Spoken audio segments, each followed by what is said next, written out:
Namaste. Today we will study about the introduction of the chromatographic theory.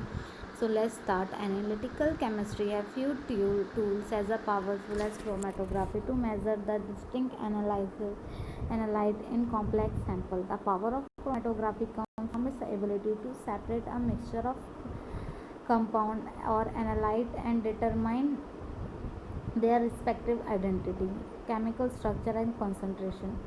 Chromatography can be divided into three basic types that include gas, liquid and supercritical fluid chromatography. Liquid chromatography can further be divided into ion exchange separation based on size and even extended to gel based electrophoretic technique. This book will provide a basic introduction to different type of liquid and gas chromatography. The relationship between each type of chromatography is given here, so you can see the branch of chromatography: gas chromatography, liquid chromatography and superficial fluid chromatography. So in gas chromatography it is gas liquid chromatography or gas solid chromatography, but in liquid chromatography it is ion exchange chromatography or exclusion chromatography, and partial chromatography and liquid solid absorption chromatography. So partial chromatography is paper chromatography and liquid solid absorption is thin layer chromatography. Then superficial fluid chromatography.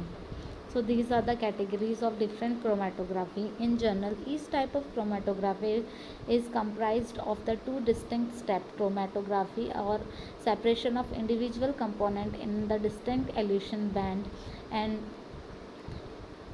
identification or detection of elution band. Gas chromatography is the procedure of taking a sample and ejecting it into the instrument, turning the solvent and analyte its gaseous form and separate the mixture of compound into the individual peak and preferably individual component. Liquid chromatography completes the same process except the separation occur in the liquid phase. Individual band or peak exit the column and identification occur by relatively universal detector. One particular common detector for both gas and liquid chromatography is mass spectrometry, which transform each analyte from a chemical neutral species into a positive cation, usually breaking various bound in the process. Detecting the mass of the individual pieces allow for conclusive identification of the chemical structure of the analyte. Principle of gas chromatography will be converted in the next chapter. So liquid chromatography in the next, and we will study, and then capillary chromatography and mass spectroscopy.